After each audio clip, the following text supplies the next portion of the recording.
Last video people pledging pattern पे थी, तो उसके बाद बहुत सारे लोगों ने मुझे इनबॉक्स में राब्ता किया कि सर आप हमें बताएं, हम खुद पीपल प्लेजिंग पैटर्न की वजह से अपनी जिंदगी को मुश्किल करी बैठे हैं, हम किस तरह से पीपल प्लेजिंग से निपटें, किस तरह से इससे निजात हासिल करें और किस तरह से अपने अंदर ये कर्ज पैदा करें कि हम भी दूसरों को उनके काम पे इनकार कर सकें।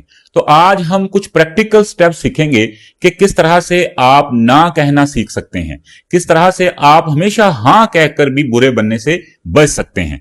पास टेक्निक, हमें जब कोई काम कहता है तो हमें सिर्फ दो ही रास्ते नजर आ रहे होते हैं कि इसने मुझे काम बोला है, मैं इसको हां कर दूं और इसकी नजर में अच्छा बन जाऊं, या मैं इसको ना कर दूं और शायद इसके साथ मेरा ताल्लुक खराब हो जाए। इसका एक तीसरा रास्ता भी है, आप उसको फौरन हां बोलने के बजाय थोड़ी देर के लिए एक वक्फा लें। आप उसे कहें कि हां इस वक्त तो मैं मसरूफ हूं, मैं फ्री होके सोच के इस बारे में बताऊंगा, या आप थोड़ी देर बाद मेरे से राब्ता करिएगा तो मैं आपको बताऊंगा कि काम हो सकता है कि नहीं हो सकता।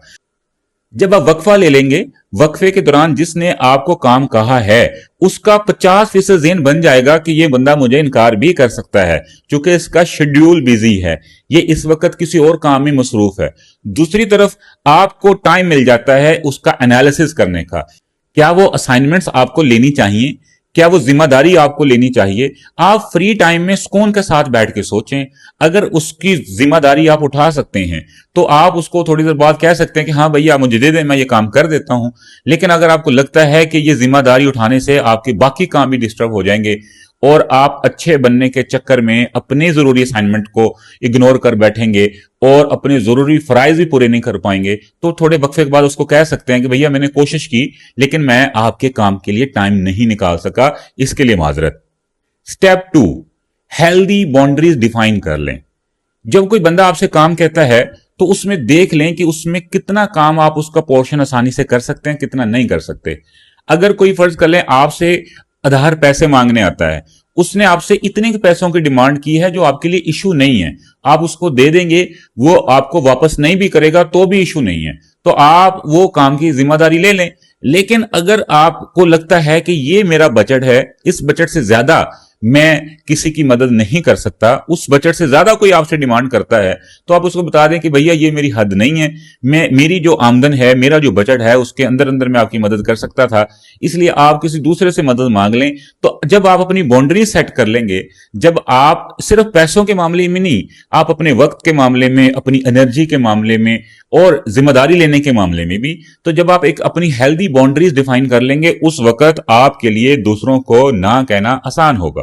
स्टेप 3, अपने गिल्ट को समझें। जब आप शुरू शुरू में किसी को ना कहना सीखेंगे, जैसे आप ना कहेंगे, ना कहने के बाद आपके अंदर एक गिल्ट पैदा होगा। शायद आप जब अभी भी कहते होंगे तो आपको एक गिल्ट पैदा होता है, वापस उसके पास चले जाएंगे, हाँ हाँ मैं आपका काम कर देता हूं, तो आपको एक शर्मिंदगी और गिल्ट पैदा होता है। आप उसका एनालिसिस करें, आप समझें कि ये गिल्ट किस चीज का है। ये गिल्ट कुछ गलत करने का गिल्ट नहीं होता, बल्कि ये नया बिहेवियर सीखने का डिस्कंफर्ट होता है। जो भी काम आप नया नया करेंगे शुरू में आप उसमें डिस्कंफर्ट फील ही करेंगे। जब आपने चलना शुरू किया तो एकदम भागना नहीं शुरू हो गए थे, आपने रोटी बनानी शुरू की, आपने गाड़ी चलानी शुरू की, आपने इवन साइकिल चलाना सीखा। शुरू शुरू में जब सीख रहे थे उस वक्त आप इतने कंफर्टेबल नहीं थे, लेकिन जब आप उसको बार बार एक्सरसाइज करते रहे तो फिर आप उसको कंफर्टेबली उसको मैनेज कर पाते हैं। इसी तरह नो आपने कभी किसी को कही नहीं अपनी पूरी जिंदगी में, जब आप उसको नो कहना शुरू करेंगे शुरू शुरू में आप डिस्कंफर्ट फील करेंगे। याद रखें ये डिस्कंफर्ट है क्योंकि ये काम आपने नया नया करना शुरू किया है, ये कुछ गलत करने का गिल्ट नहीं है। जब आप इस अपने दिमाग को ये मैसेज देंगे कि हाँ ये गिल्ट नहीं है, ये डिस्कंफर्ट है, तो आपके लिए अगली बार ना कहना और उस ना पे कायम रहना आपके लिए आसान हो जाएगा। इसलिए अपनी हेल्दी बाउंड्रीज के अंदर रहते रहते दूसरों को ना कहना सीखें। जो इंसान आपकी बाउंड्रीज की कदर नहीं करता, कल को उसने आपके सैक्रिफाइसेस की क्या कदर करनी है।